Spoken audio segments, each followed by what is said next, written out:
Chris Crock Show, News Talk 820 WBAP, and now on FM at 93.3. We have lots to talk about this hour.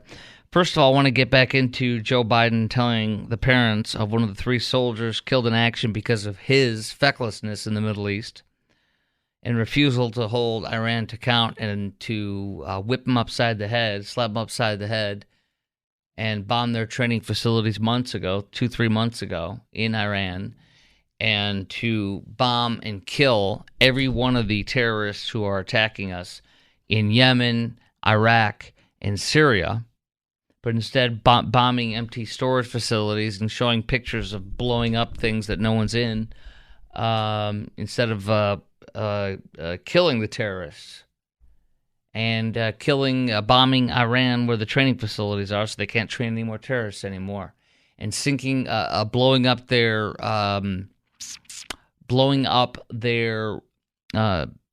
refineries, crippling them. One of the refineries is on an island, and there's no bridge, so that it would take them forever to fix.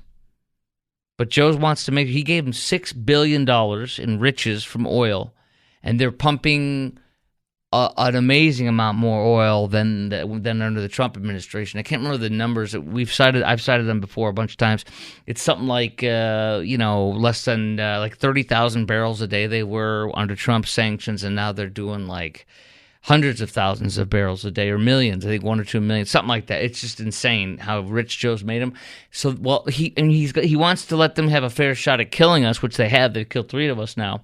He wants to give them the money they need to train Hamas to kill the Jews they did, which he helped that happen, and he funded that. And he also wanted to give the money for Hezbollah to kill Jews from the north in Lebanon, and he wanted them to give money for Hezbollah, I believe it is, Hezbollah al-Kateb, one of the 2. It's in Iran. It's their affiliate in Iran, and he wanted to give the money for the terrorists that they fund and train and work with in Syria. So he wants them to finish the job, kill more of us. They almost blew up one of our warships yesterday, because all of our defenses failed at the cruise missile Houthis fired at us yesterday. By the way, I'll ask it again. Do you think any of these people are afraid of us? No. That's why they almost killed us again yesterday. No. That is because, and then we're broadcasting when, where, and how we're going to bomb them all of a sudden, like telling our enemies what's going to happen and where, as they now have decided to flee. A lot of the IRCG, Iranian Republican Guard people, are fleeing, going back to Iran where we're not going to bomb. And Joe's made that clear. And now comes this. On top of that, after he gets those 3 soldiers killed, it's his fault. It literally is, because he's been feckless and all this. He then tells the mom who just got her daughter, whose daughter just died on Sunday, whose body's coming home tomorrow. He just told this hero's mom that he also is a Gold Star parent. And then he knows what it's like. I'll play that again. This is on the phone with the lady today, and then I'll read you some more details from Fox News. Let's see here. My son spent a year in Iraq. That's how I lost him. And my son spent a year in Iraq. That's how I lost him. That's a lie. 1% of all these kids are the ones that we're going to take care of 99% of us. Does he not know? Here's my questions for you. And I want you to chime in right now at 800-288-WBAP is our number, 800-288-9227. Does he not know, Joe, that is, does Joe Biden not know how and where and when his son died? Does he not know that? Or do you think he is simply a liar? Does this Gold Star Act belittle the killed in action soldiers in their honor? Is this stolen valor to you? Stealing it for his son and for himself. Actually, he's stealing it for himself. Because remember he told the people he got killed also at Abbey Gate, those 13 soldiers, for the terrorists he set free and let live. And then he wouldn't let them kill the terrorists. They said, we got visual confirmation of the guy that's going to kill us. Can we shoot him? And they said, no, we can't shoot him. No. I don't know. Then he went to the sniper guy went above his head, way to the top, where like one of the former military guys that served in Iraq and Afghanistan on Fox, can't remember which one it was, but he says what he did, it might be Will Kane, I can't remember who it is, but he said what he did was very risky and very abnormal, like to go that high in the chain of command. And the commander just said, we can't do that. I can't say yes to that.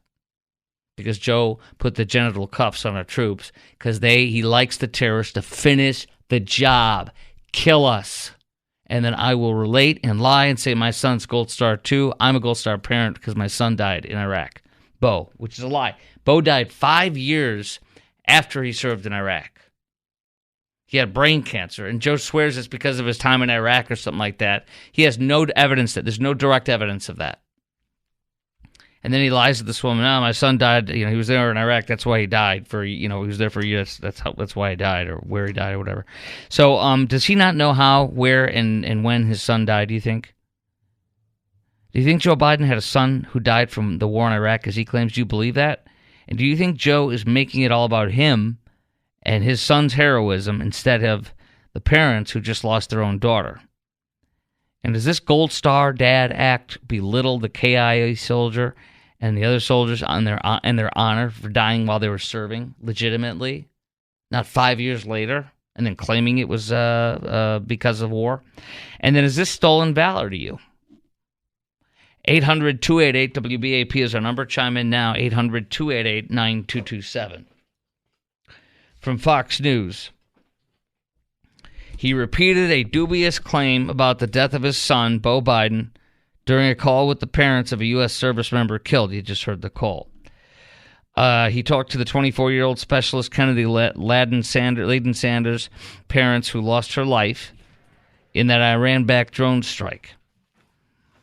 The call was first shared with the Atlanta Journal-Constitution, and they did say in the call that the daughter was going to be posthumously promoted to sergeant, which I think is beautiful.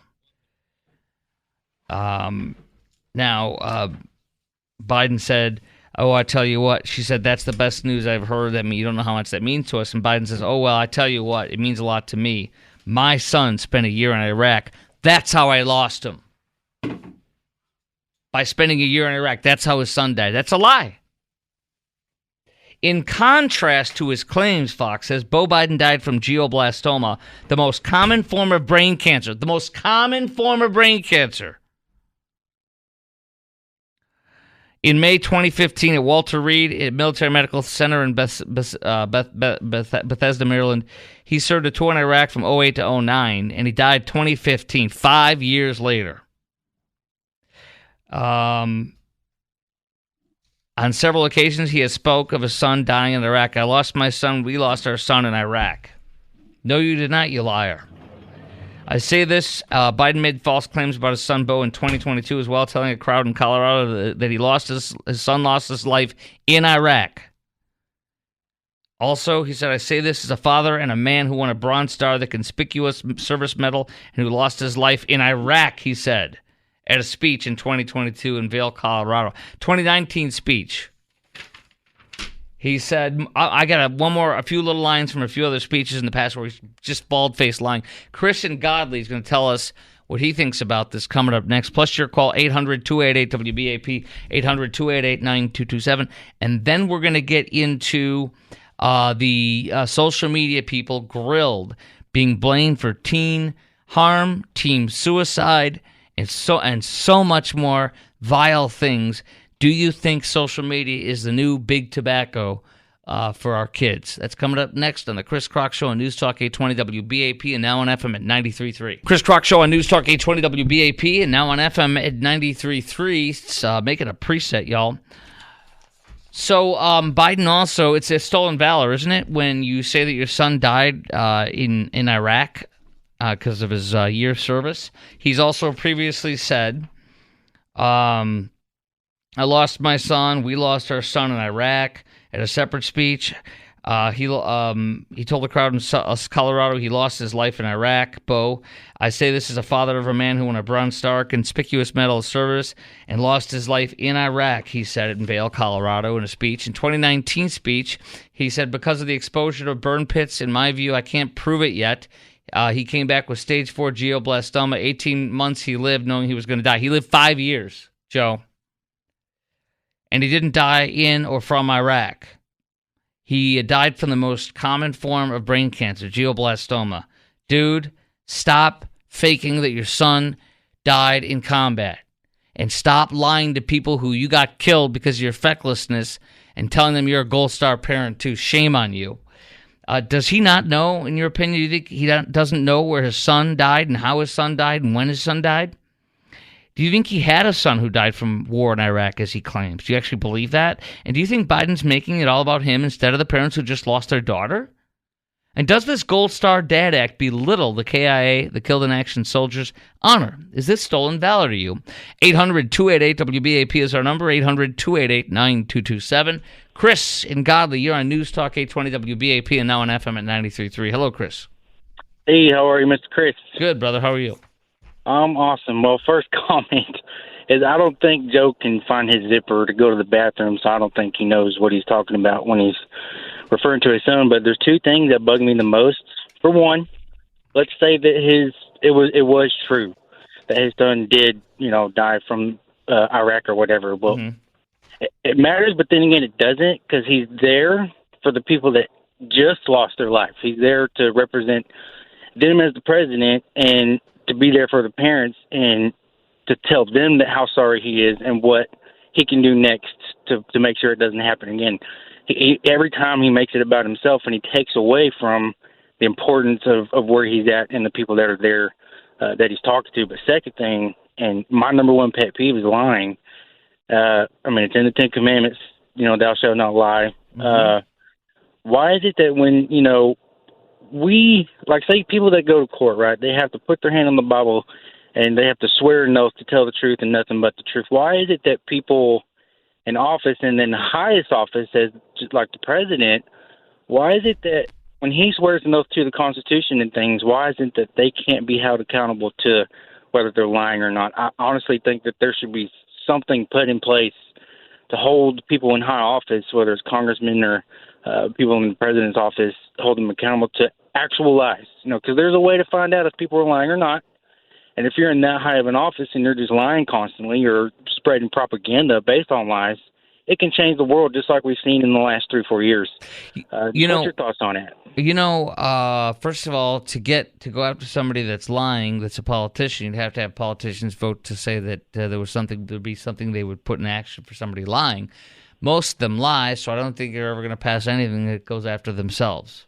What they like to do is just give themselves raises and give themselves more stints and more terms in office and more power. I think it would go against freedom of speech, because unless you're libeling somebody or defaming them, we do have civil action for that you can do in court. I think that's the best remedy. And as far as making it illegal to lie, I think it's a freedom of speech issue. That's what's interesting. I'll tell you this. That's what's interesting about stolen valor. We have stolen valor laws in Texas, and we have, I believe, some federal ones that passed. But it's a very sticky issue where stuff that you and I and most people are just absolutely disgusted by with stolen valor is not illegal and can't be illegal because of freedom of speech, but other stuff can be illegal. And where it's become legal, last time this came up, stolen valor came up, and Joe Biden is doing stolen valor. He's stealing the valor of what he claims his son did that he didn't do to make himself look better, and it's really sick. But it is criminal if you get a discount or a deal by claiming you are a veteran and you did something that you did not do, and receive anything. It can be a discount of some sort for being, a soldier that claims he, won this medal or that medal or served in this war or that war. That's where you can get nailed. discounts, privileges, stuff that's monetarily valued. I believe it's a Texas law, if I'm not mistaken. There might even be a federal one. But if you don't get enriched by it, then you can't. And if you recall, there was a gun case. Do you remember this, Producer Garrett? A year, 2 or 3 or 4 ago, there was a gun case where a guy got a deal with guns or something like that as a veteran, and it was stolen valor, and he gained for it. Something that, or they won a contest or something with firearms. It wasn't the fact that they were firearms, that it was just the fact that he got an award, and I think they even set him up to nail him on it. I remember that. So that's monetary value. Claiming stolen valor to get something of monetary value is illegal. That's my understanding. Make sense? Makes perfect sense, and maybe we can hold them accountable somehow, finally, with something. Expose them, even if it's just this, exposure to wake more people up that need to be woken up before this election starts. So I'm gonna guess. I'm gonna guess. I got Stolen Valor Act of 2005, Stolen Valor Act of 2013, and I'll bet you there's an online list of stolen valor. Interesting. It says Stolen Valor Home of Heroes. There's a whole list of things on the Stolen Valor. I'll tweet this out. I appreciate your call, Chris, and I thank you for your questions and calling in tonight. Thank you, sir. Thank you, man. Okay, up next, the Senate grills social media heads, Mark Zuckerberg and others. In TikTok, I know TikTok, I think they were there, but I know that Twitter wasn't there. But we're going to get into that coming up next. And I want to ask if you think that social media is now the big tobacco of what was the big tobacco is now social media, that it's harming our children and youth tremendously as they profit off of it, just like cigarette smoke did physically harm our youth and our people that were underage and targeted them. Remember, they had stuff like Camel targeting. I used to love those Camel Light Wides, man. I smoked those fat cigarettes for I smoked cigarettes for like 15, 20 years. I quit about 12, 15 years ago. I don't know. It's been a long time now. But dang, I love to smoke. My old boss in Madison used to say, he said, I've never seen somebody who loves to smoke as much as you do. It's funny. Okay, we're going to get into that coming up next to the Chris Crock Show on News Talk 820 WBAP and now on FM at 93.3. Chris Crock Show. News Talk 820 WBAP, now on FM at 93.3. We got some good social media audio to play for you here. This is from the hearings with the Senate, and they just grilled and did a wonderful job grilling the social media folks, particularly Mark Zuckerberg from Facebook. And here's the thing, and you can listen to this and kind of chew on it a little bit, but what we really know is that they are making billions of dollars, and they're making it off of, yes, us, but also our children. And they are not stopping pedophiles from grooming. They're not stopping traps from people getting your son, like one son that was killed. He killed himself after he sent pictures of his junk. 17-year-old boy. I believe it's this guy here, South Carolina State House Representative Brandon Guffey. His son, Gavin, 17, fatally shot himself in a bathroom. What he had was he sent somebody he thought was a beautiful young lady, approximately his age, I believe, pictures of his junk. And then this person immediately turned around and sent the pictures to him and said, I'm going to be sending everyone in your contacts these pictures and telling them what you did unless you pay me. And this poor kid, and I mean this poor kid, all he had on him, and this is what breaks my heart because I think about my son. Thankfully, he never fell for anything like this. I talked to him about this a lot when I was younger, and my daughter as well. I told him this. I said, don't ever, ever take any pictures of anything and send it to anybody, because a lot of them, I saw this stuff in the news 5 years ago, and I go right to my kids with this. I'm like, listen, and my wife, don't take any pictures of your body naked or anything like that, because you do not know for sure who it is on that other side. and they can immediately turn around and tell you they're going to send it to everybody. Do not do it. And it wasn't that I'm going to sit there and guard you like a person in a basketball court. It's just that don't do it, because it could happen to you then. And it's happening to others. Well, that's what happened to this young man. And all he had, what really breaks my heart, is all he had was $25. So he sent it to these people. That's all he had. And they, of course, said it's not enough. They were just terrorizing and scaring the heck out of him. And the story reads from fake news CNN that he became a victim of sexual extortion. FBI says that's happening more and more to underage boy, leading to an alarming increase in suicides. And the state rep says that Facebook has Meta owns Snapchat. And another thing I heard about was that Snapchat dissolves in 24 hours, so people bully you. And it's not it gets deleted in 24 hours. So if you don't even take a picture of it to document it, it's gone. Another thing is this mom who's 15-year-old was cyberbullied after being harmed, and said that Zuckerberg's not enough apology, because his apology I'm going to play for you in a second, not enough because children are still being harmed and dying, and all they care about is profits. And that's exactly right.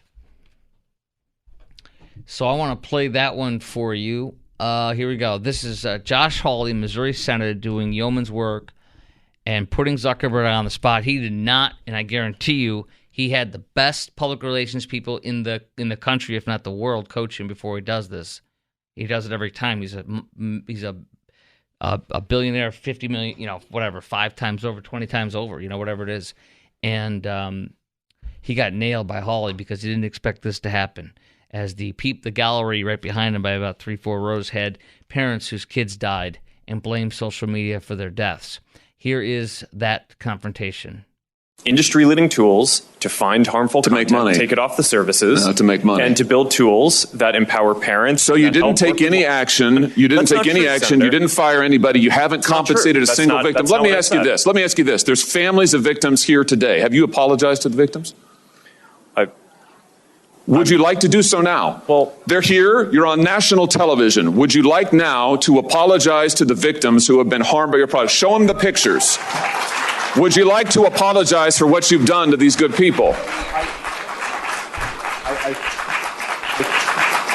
sorry for anything that you've done. No one should have to go through the things that your families have suffered. And this is why we invested so much and are going to continue doing industry-leading efforts to make sure that no one has to go through the types of things that your families have had to suffer. All right, that's Mark Zuckerberg turning around looking at them. And it's not enough, but he was, if you saw him, he was visibly shaken. Did you see that, Producer Garrett? Did you see that? Wasn't he visibly shaken? Yeah, he was not. Yeah, it looked real bad, and I'm glad.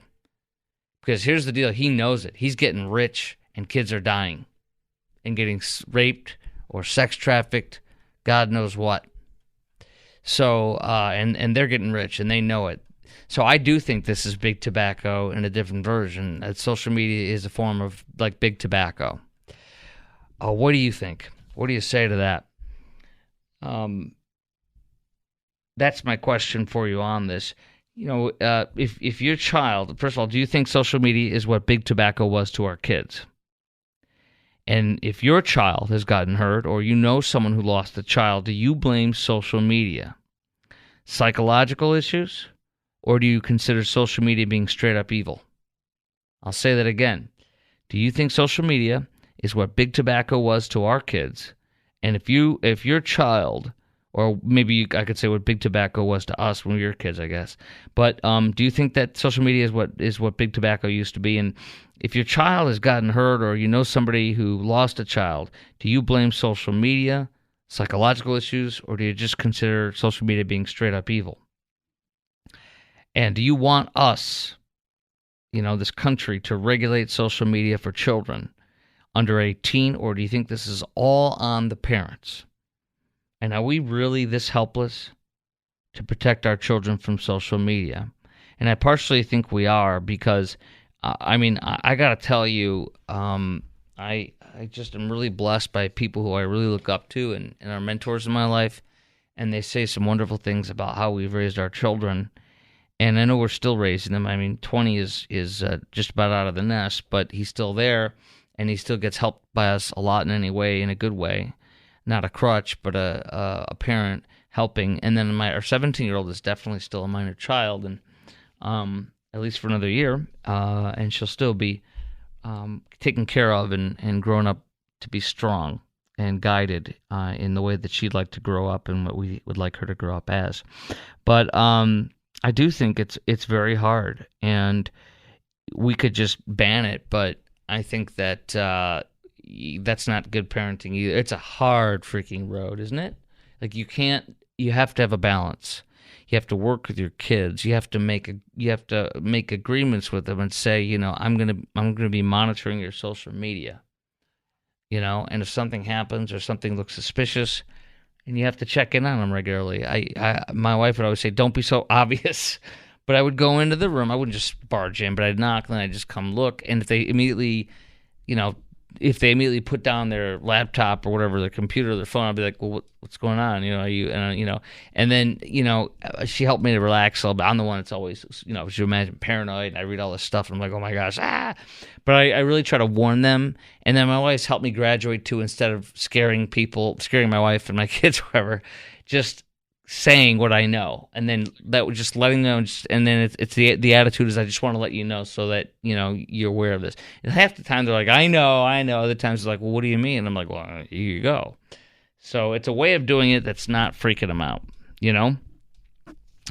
800-288-WBAP is our number. I want you to chime in now on this. 800-288-9227. Do you think social media is the new big tobacco? And if your child's gotten hurt, or if somebody lost a child, do you blame social media, psychological issues, or do you think it's just straight up evil, social media? And do you want us to regulate it for children under 18? Florida passed, the House passed a law. DeSantis appears to be willing to sign it. It has to pass the Senate now. They'll be the first state to ban social media for anybody under 16, period, I believe it is. And you have to produce a proof through your parents to get you on there at 16. And I think that's great because there's no more bullying under 16. It eliminates it all. And the ones who go rogue and go around it and don't get caught are going to be far and few between. It's a great excuse for parents to say, no, not until you're 16. It's the law, and I'm not going to break the law and get in trouble. But you don't have to. We won't get in trouble. Sorry, son, I'm not going to break the law. I love you. What can I do to help you? And then you think of ways, by the way, this is one of the things you can do, is think of ways to incentivize or help them with different things to make it like, okay, that sucks, but I'm going to do this for you.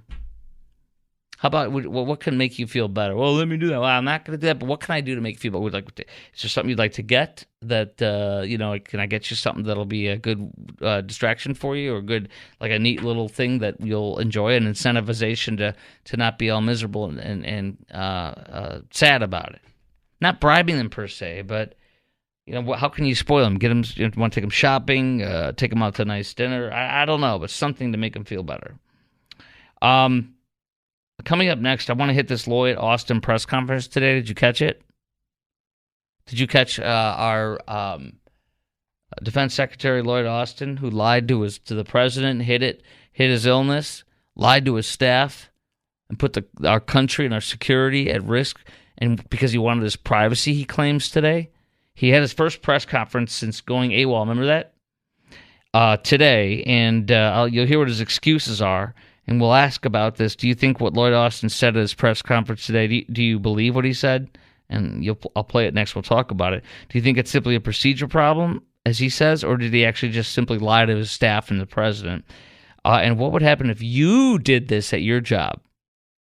You lied, went AWOL, and didn't tell anybody, and didn't have somebody in place to take care of your job. All that's coming up next on the Chris Crocker Show on News Talk 820 WBAP, and now on FM at 93.3.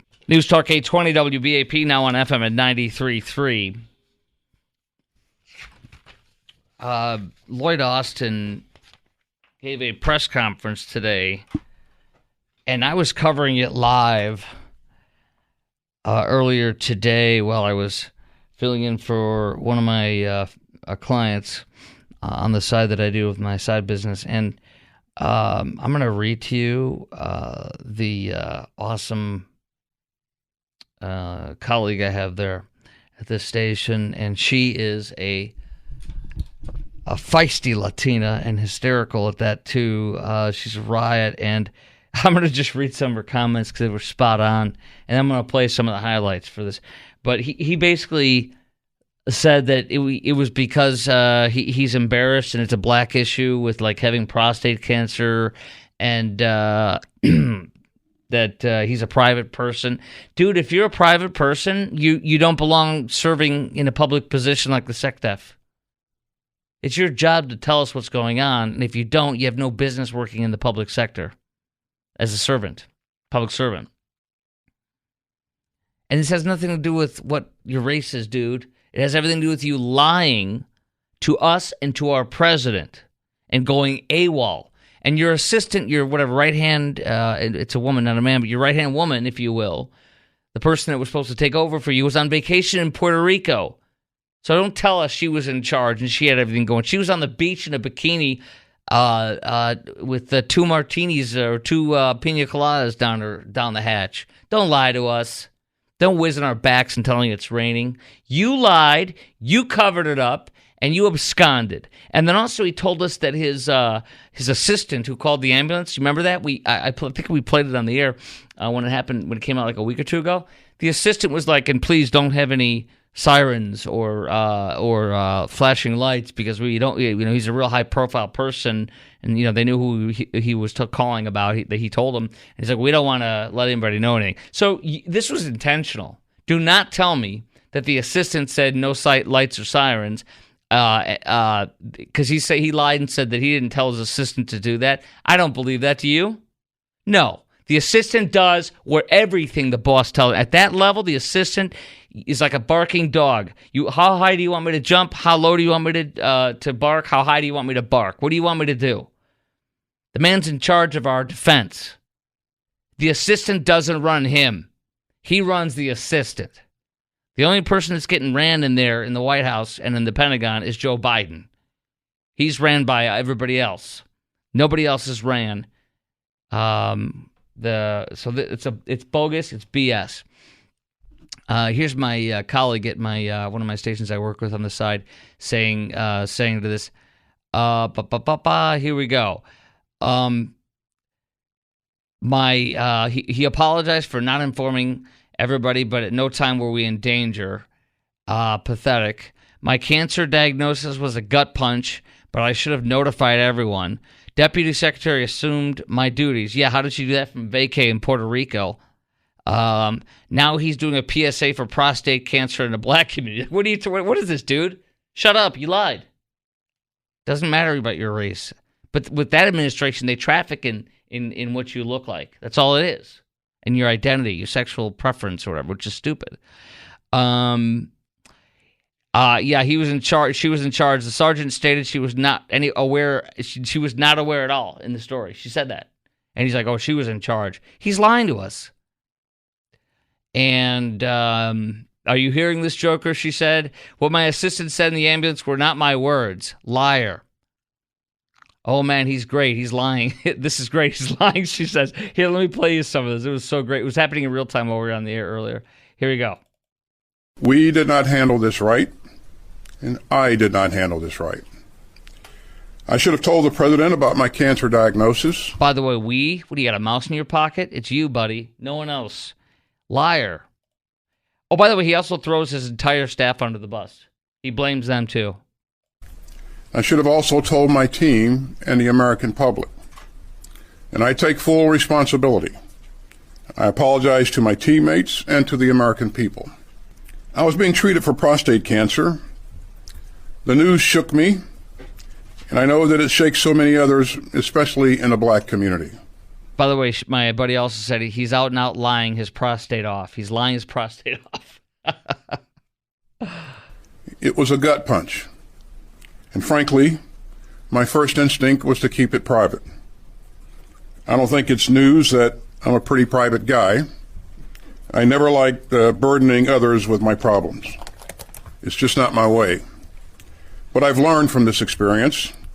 So taking this kind of job means losing some of the privacy that most of us expect. The American people have a right to know he didn't know that before? if their leaders are facing health challenges that might affect their ability to perform their duties, even temporarily. So a wider circle should have been notified, especially the president. Yeah. This guy should have been fired. He should be fired. Here's a little bit more real fast. Sir, you went to the hospital on December 22nd. Was your staff aware that you'd gone to the hospital? And if so, why didn't they tell the White House? You went back to the hospital on January 1st, and an aide told the dispatcher, when the ambulance arrives, no lights, no sirens. Did you direct the aide to say that? I asked... All right, we're going to pause. We'll play the rest tomorrow if we have a chance, but he threw his people under the bus and blames them in that one. It's unreal, y'all.